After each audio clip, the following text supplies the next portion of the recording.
हर हर महादेव, देवों के देव महादेव के चरण में प्रणाम करता हूँ। दुर्गा माँ के चरण में प्रणाम करता हूँ। सरस्वती माँ के चरण में प्रणाम करता हूँ। गणेश भगवान के चरण में प्रणाम करता हूँ। गुरु भाई गुरु बहनों के चरणों में प्रणाम करता हूँ। अपने माता पिता के चरणों में प्रणाम करता हूँ। गुरु भाई गुरु बहन, आज कहानी एक बहुत ही अच्छा और ज्ञानवर्धक है। कहानी को जो भी मनुष्य इस कहानी को अंत तक सुनेगा उस अपने जीवन में बहुत सा बदलाव ला सकते हैं। एक कहानी है एक क्रिया चरित्र का। इस कहानी को सुनकर आप अपने जीवन में कई सा बदलाव ला सकते हैं। तो भी गुरु बहन इस कहानी को सुन रहे होंगे जो अपने ऊपर नहीं लीजिएगा। बहुत सा ऐसा स्त्रियां हैं, ऐसा औरत है कि जो अच्छे अच्छे लोगों को, रूपवती महिलाओं को बदनाम करके धर दी ही इस समाज में। इसी पर आज आधारित मैं एक कहानी कहने जा रहा हूँ, वो कृपया ध्यान पूर्वक सुनिएगा। एक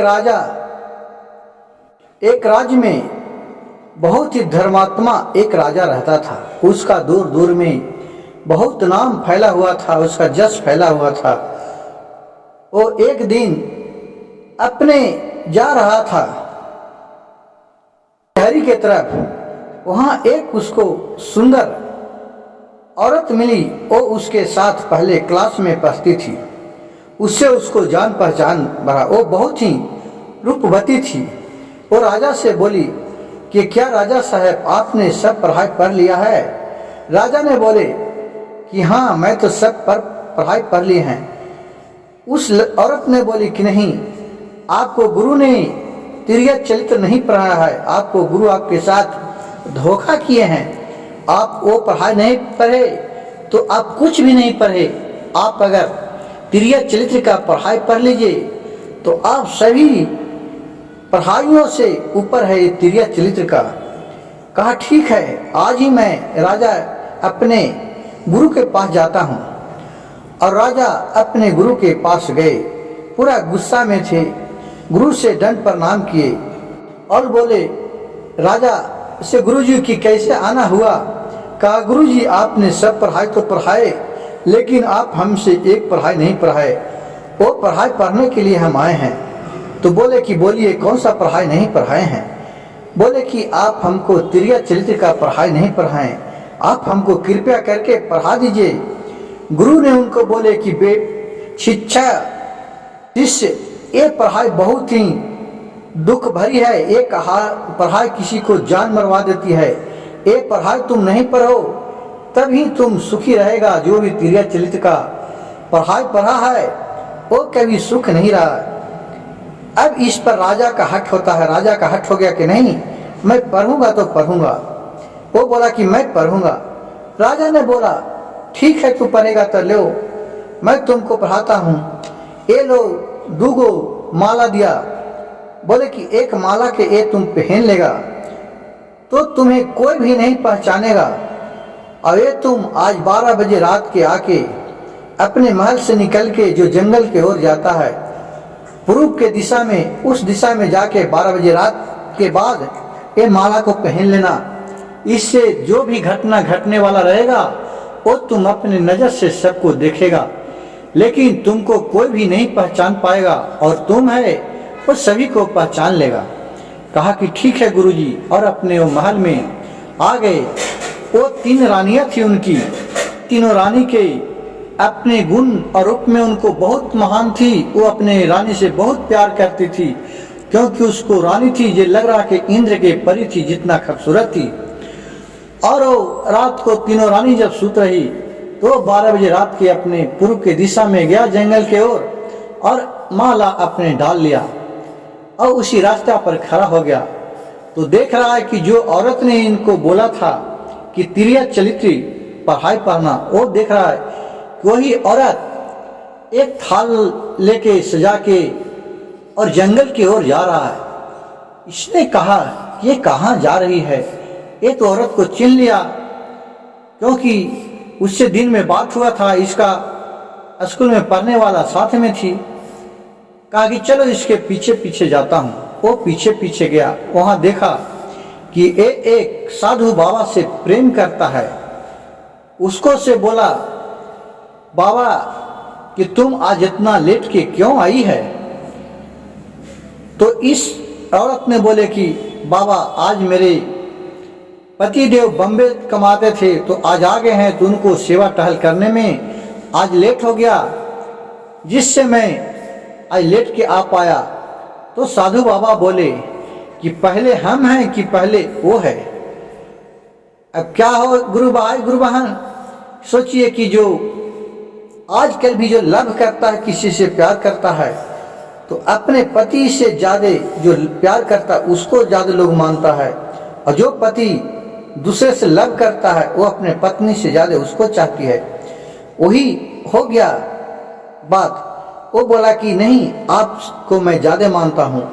तो बोला ठीक है, ये लो चाकू, तलवार दिया एक, और तू अपने दिया, कहा कि अपने तू पति के गर्दन काट के लेके चलाओ मेरे पास, तो जानूंगा कि हाँ तुम हमसे अपने पति से ज़्यादा मानती है। कहा ठीक है। वो अपने गया और अपनी मर्दाना को सर काट के और साधु बाबा के पास लेके चले आया। ये देखा, साधु बाबा के पास लाया। राजा तो देख के एकदम चकित हो गया, लेकिन कुछ बोले तो डर से बोले नहीं। फिर ये साधु बाबा बोला कि तुम जब अपने पति को नहीं हो सकता है तो तुम हमको क्या हो सकती है?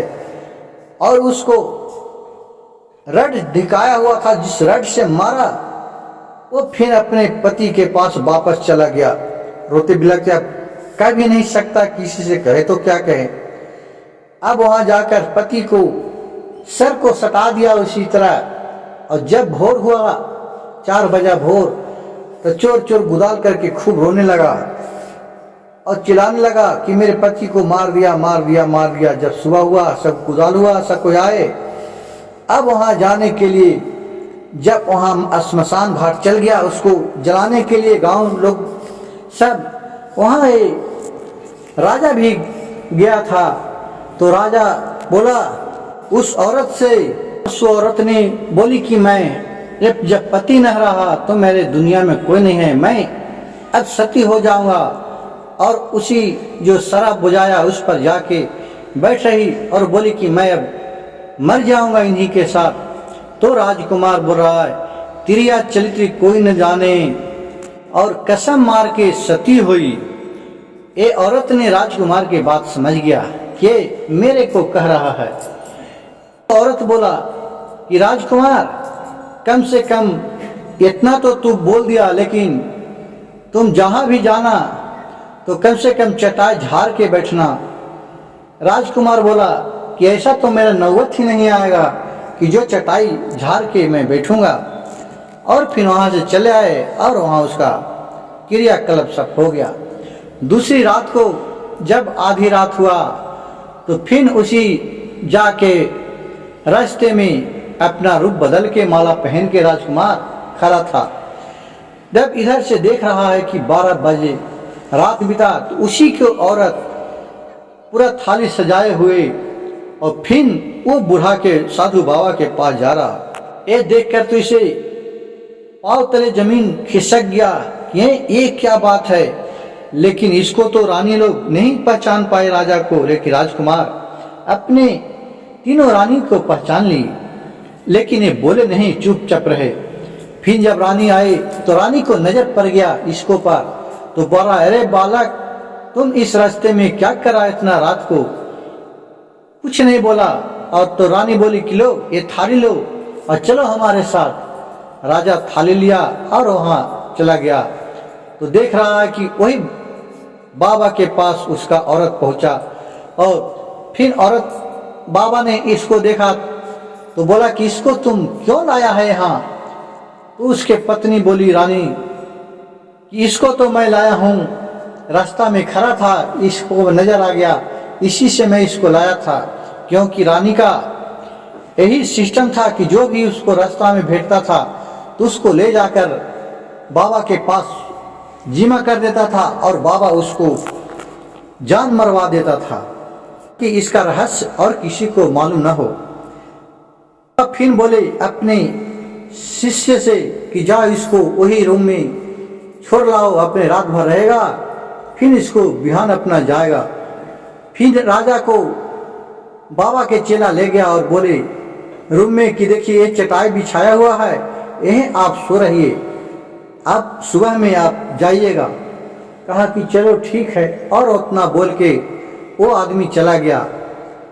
एक सोचा कि अच्छा बैठने जा रहा था तो इसको याद आया वही रानी के बात और लड़की के बात कि कहूँ आज जाइएगा तो चटाई झाड़ के बैठिएगा। वो चटाई उघारा तो देख रहा है कि नीचे कुआं है और उसको में ढेर सैनिक है, नीचे कैदी बना हुआ। अब इसको देखकर एक सैनिक पहचान गया, बोला कि तुम यहाँ राजा साहब क्यों आए हैं? आप यहाँ से जितना जल्दी हो भागिए, नहीं तो ये साधु आपको बचने नहीं देगा। आप तो अभी भाग सकते हैं, हम लोग तो भाग नहीं सकते हैं। इतना सुना कि राजा भेष बदले था, राजा के ही रूप में था, वहां से एक खिड़की के द्वारा भागने लगा तो इसको रानी के अपने राजकुमार पर नजर पड़ गया। यो और कोई नहीं उसका पति है। वो फिर अपने भागते भागते अपने दरवाजे पर चला गया। तब फिर पीछे से रानी भी लोग भी इधर से गया कर राजा अपने महल के दरवाजे पर खड़ा हो गया। उधर से जब रानी आई तो बोला राजा कि तुम क्यों आई है, क्यों तुम राजा के पास वहाँ साधु के पास गया था? हम में क्या कमी रह गया है? हम तुम्हें क्या दुख दिया कि जो तुम मुझसे प्यार करने लगा है? इतना कह के रानी के बात रानी लोग सुन के बोला कि राजा हमें क्षमा कर दीजिए, वो एक साधु बाबा है जो बहुत ही जादूगर है, हम लोग के जादू में फंसा लिया है, इसी से हम मोहित हो गए, अब मैं उसका बात नहीं मानूंगा। बहुत कहने पर राजा बोला कि नहीं नहीं, तुम यहाँ से भाग जाओ, मैं नहीं आने दूंगा। बहुत कहने पर फिर वो गया अंदर।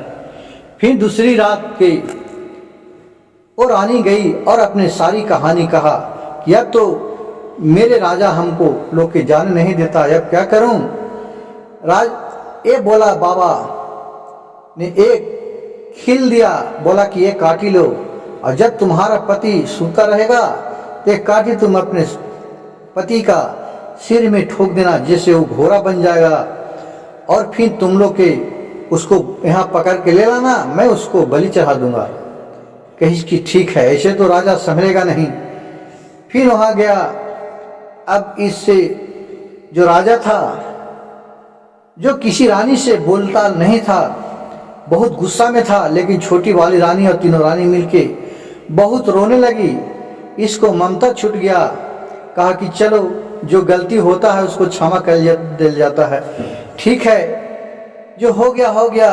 फिर उन लोग को बोला कि ठीक है, आज के बाद तो वैसा गलत काम नहीं करेगी। तो बोला कि नहीं राजा, आज के बाद नहीं करूँगा।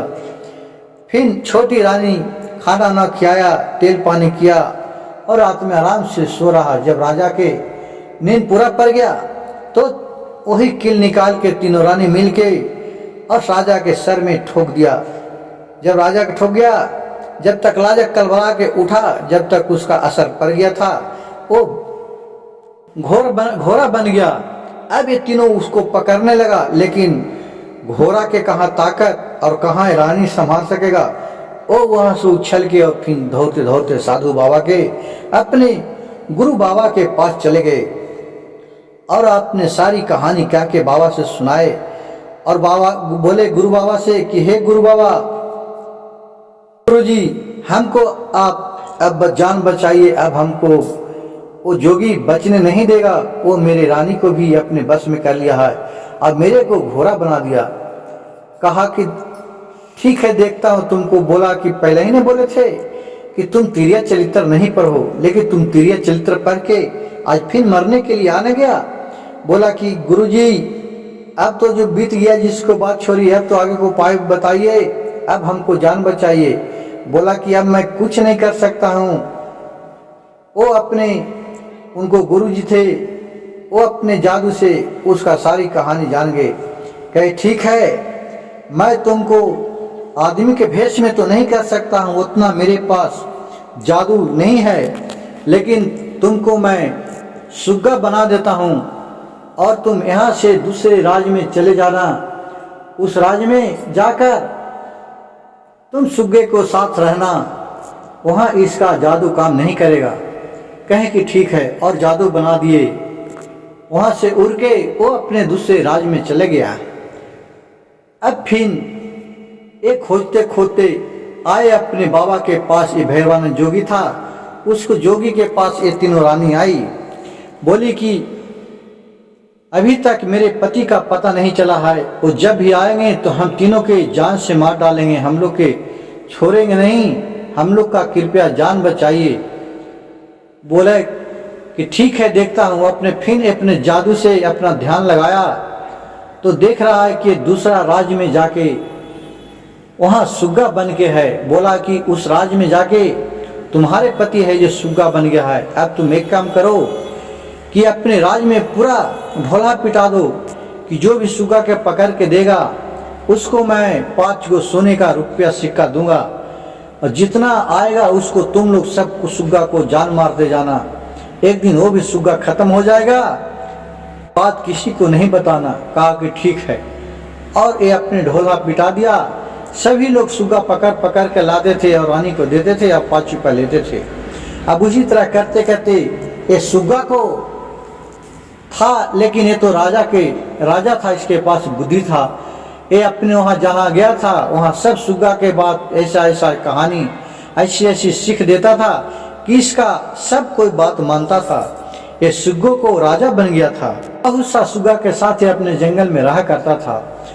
वहाँ देखा कि उस राज्य में कहूँ सुग्गा मिल ही नहीं रहा, तो शिकारी लोग खोदते खोदते दूसरा राज्य में भी चला गया। तो एक शिकारी देख रहा कि वहाँ तो बहुत सा सुग्गा आता है, इसको तो पकड़ लूंगा तो ढेर मनी हमको पैसा मिलेगा। जब सुग्गा उड़ के चल गया था, क्या किया कि उस पेड़ पर, टोटल पेड़ पर चारों पट्टी लाशा लगा दिया कि जिससे सुग्गा आए फंस जाए। और फिर सुग्गा को मालूम नहीं था, फिर उधर से चढ़ के आया सुग्गा, सब बैठा। जैसे ही बैठा तो वहाँ फंस गया। अब यहाँ फंस गया तब उड़ ही न पा रहा है, और शिकारी छिप के देख रहा है अलग से। कहा कि अब तो आज ढेर मनी सुग्गा आज पकड़ा गया, आज तो ढेर मनी पैसा हम रानी से लेंगे। और फिर सुग्गा लोग बोला कि हे सुग्गा, अब तुम ही जान बचा सकते हैं। वो अपने जो राजा के लड़का था सुग्गा बना, उससे सब सुग्गा बोला कि अब जान बचाइए, अब तो कोई उपाय नहीं है, आज तो हम सब लोग मारे जाएंगे। वो रानी के पास ले जाके बेच देगा हम लोग, अब तो नहीं बच पाएंगे। राजा सुग्गा बोला, राजकुमार सुग्गा था जो, कि ठीक है, तुम लोग के जैसे कहता हूँ वैसे करो। तुम लोग सब उल्टा पंख करके लटका दो, जैसे लग रहा है कि आदमी मर गया है, उसी तरह सब मरे के बना लो। और सबको जब नीचे बीग देगा टोटल सुग्गा को, और जब वो शिकारी पकड़ने के लिए आएगा तब एक के साथ सबको उड़ चलना। कहा कि ठीक है। उसी सब उल्टा में उलट गया। फिर जब शिकारी सोचा ये तो सुग्गा सब मर गया, ये क्या किए, अब तो हमको पैसा भी नहीं होकर मिलेगा। सोचा चलो कम से कम इसको हम छोड़ा देते हैं, और वहाँ से सबको चहर के सुग्गा को फेंक दिया। शिकारी जब नीचे उतरने के लिए सोच रहा था, जब तक सुग्गा एक ऊपर ही फंसा हुआ था, जो राजा सुग्गा था जे। जब उसको पकड़ने गया, जब तक इन लोग देखा कि लगता है सबको चले, और इन लोग उड़ चला, सब उड़ गया।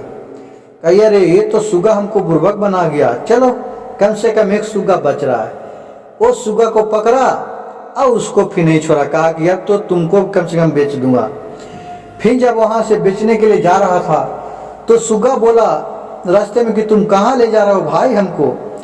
बोला कि तुमको तो मैं दूसरा राज्य की रानी है, जब 5 गो सोना का सिक्का देता है, तुमको बेच के हम लोग पैसा लेंगे, उससे अपने बाल बच्चे को पोसे पालते हैं। कहा कि तुमको तो 5 रुपया मिलेगा बस, अगर तुमको मैं 1000 सोने का सिक्का दिवा दूं तो। कहा कि 1000 कौन देगा भाई, तुम दिवा दो तो मैं वहीं आप ही को बात मानता हूँ। कहा कि ठीक है, तो तुम हमको ले चलो, एक राजा है उसके राज्य में, वहाँ का बाजार में तुम हमको पूछना, मैं अपने हिसाब से उसको रेट बताऊंगा। और फिर वहाँ से वही राज्य में ले गया, वहाँ सुग्गा बेचने के लिए। जो भी आए ग्राहक तो बोले सुग्गा का रेट क्या है, तो बोले सुग्गा के दाम सुग्गा ही बोलेगा। उसी तरह पूरा शाम हुआ, सब कुछ के सब सामान बिक गया, लेकिन सुग्गा नहीं बिका। वहां का राजा का मंत्री आया, देख रहा कि एक सुग्गा नहीं बिका है। उसने पूछा कि सुग्गा क्यों नहीं बिका, कितना रेट इसका रखा है? तो बोला कि सुग्गा का रेट सुग्गा बोलेगा। तो बोला सुग्गा भाई बोलो तुम्हारा कितना रेट है? बोला कि मेरा रेट 1000 रुपया है। कहा कि ये 1000 रुपया सोना का सिक्का? कहा हाँ। वो राजा से जाके बोला, राजा कहा चलो मैं ही खुद ही उसको कीन के लाता हूँ। और वहाँ से राजा खुद ही उसको कीन के लाया 1000 रुपया दे के। फिर राजा साथे अच्छे अच्छे बात कहानी कहने लगे और सब सुनने लगे। उससे उसको खूब हुईल मिल गया। ऐसा बर्ताव देखकर उसको रानी और उसका एक बेटी थी, वो भी कहा कि पिताजी सुग्गा आप लाए हैं, वो कहा तो बहुत अच्छा बोलते हैं, हमें सुग्गा भेजवा दीजिए महल में। राजा बोला ठीक है, वो महल में पहुंचा दिया। राजा का एक सुंदर सा कन्या थी, वो उस सुग्गा रखने लगे अपने पास और सुग्गा भी अच्छे बात करने लगे। दोनों पूरा हिल मिल गए। और सुग्गा को एक दिन क्या हुआ कि सोचा कि अब नहा देता हो, बहुत दिन से नहाया हुआ कि नहीं। वो पूरा साबुन लगा के सुग्गा को नहाने लगा तो देख रहा है कि माथा में एक कील लोहा घुसा हुआ है, उसको निकाल देता हूँ। उसको लोहा को निकाल दिया तो देख रहा है कि एक राजकुमार बन गया। वो देख के वो पूरा डर गई लड़की। वो बोला राजकुमार कि तुम डरो नहीं, मैं एक राजकुमार हूँ। वो सारी कहानी कह के सुना दिया। बोले कि फिर हमारे सर में एक खील घोंप दो, मैं तुम्हें फिर सुग्गा बन जाऊंगा और ये राज के बाद किसी से न कहना। उसी दिन करते करते कुछ दिन बीता। वो सुग्गा से और राजकुमारी से दोनों का प्यार हो गया। अब एक बात सुनकर उसको रानी फिर थे जो तीनों रानी राजा के, वो फिर अपना जोगी के पास गए, भैरवानंद जोगी के पास, और बोले दे आज तक तो वो राजकुमार मिला ही नहीं है। अब हम लोग के तो जान पर खतरा मंडरा रहा है, कब वो हम लोग के आकर अटैक कर देगा जी। आप अपने एक तो देव दृष्टि से देखिए। वो देव दृष्टि से देख रहा है कि वो एक सुग्गा बन के उस राजा के यहाँ है। और वो बोला कि ठीक है, उस राजा के यहाँ सुग्गा बन के है, हम लोग चलो नाच गान करते करते चलेंगे और वहां से उस सुग्गा को ले लेंगे, फिर उसको लेके मैं जान मार दूंगा। और फिर वहाँ नृत्य गान सीखने लगा वही भैरवान जोगी के साथ वो तीनों रानी। और फिर वहां से सीख के आया इसके महल में, खूब ढोल बजाने लगा, नाचने लगा, गाने लगा। इससे राजा प्रसन्न हो गया। प्रसन्न हुआ, बोला कि मांगो तुम क्या मांगते हो? तो इन्होंने बोला कि मैं आपके पास जो सुग्गा है वही हमको चाहिए। कहा कि ठीक है, मैं आपको ला के दे देता हूँ। ये बात जब उस सुग्गा को मालूम हुआ तो सुग्गा और रानी की सारी कहानी कह के सुना दिया, जिसे वो प्रेम करने लगा था। बोला कि अब तो मेरे पिताजी नहीं मानेंगे तो क्या करेंगे? कहे कि नहीं मानेगा तो हमको तू फेंक देना, मैं अपना उड़ जाऊंगा, बाद में अपने आप सब संभाल लूंगा। कहे कि ठीक है। उसके पिताजी आए, वो लड़की नहीं सुग्गा देने के लिए तैयार हुआ, लेकिन उसको पिताजी जबरदस्ती करने लगे। गुस्सा में वो लड़की पिंजरा को फेंक दिया, जिससे सुग्गा उड़ गया, निकल गया वहां से। और उड़ के वही आके वो सरसों बन गया, सरसों बन के उड़ाने लगा। और जो साधु था भैरवानंद, वो कबूतर बन गया और कबूतर बन के वो उसको खाने लगा, जब तक उस एक दाना जाके एक नाली था, वो नाली में गिर गया। उसी में जाके कबूतर भी उस खोजने लगा, जब तक एक क्या किया सुग्गा था वो बन गया बाज, और बाज बन के और उस कबूतर को मार डाला। उसका तो मृत्यु हो गया। और फिर वो सुग्गा बन के और फिर रानी के पास चला गया और बोली राजकुमारी के पास कि तुम अब मेरे खील को निकाल दो। और खील को निकाल दिया। ये सब राजा बहुत ही अचरज से देख रहा था, ये क्या बात है? उसको तो एकदम सकदम पड़ गया। अब वो राज में आके और बोले कि देखिए ये सब भोलेनाथ के कृपा है कि जो आज इस रूप में मेरे जीवन बचा है, क्योंकि जो राजा था जो सुग्गा बना हुआ था वो सुबह से ही भोलेनाथ का बहुत ही पुजारी था। इस पर भोलेनाथ का भी कृपा था। और फिर सारी कहानी अपना कह के और इस राजा से सुना दिया। फिर राजा से बोला कि मैं आपके बेटी से शादी करना चाहता हूँ, हम इससे प्रेम हो गया है। गुरु भाई गुरुबहन, पहले का जो राजा था, जो एक राजा बहुत सा शादी करते थे, 10 गो 5 गो 100 200 जितना इच्छा होता था वो अपने कन्या को रानी रखती थी। फिर राजा हंसी खुशी से इसको शादी कर दिया अपने बेटी से, और ये तीनों रानी को साथ में ले गया और उसको जेल खाना में डाल दिया और इससे अपना शादी से हंसी खुशी रहने लगा। गुरु भाई गुरु बहन, इस कहानी से हमें यह सीख मिलता है कि आजकल किसी पर भी भरोसा करना है तो बहुत सोच समझ के करना है। आज कौन किस पर भरोसा करे इसको कुछ समझ में नहीं आता है। और मेरे वीडियो अच्छा लगे तो मेरे चैनल को सब्सक्राइब कीजिए, लाइक कीजिए और शेयर कीजिए। हर हर महादेव, घर घर महादेव।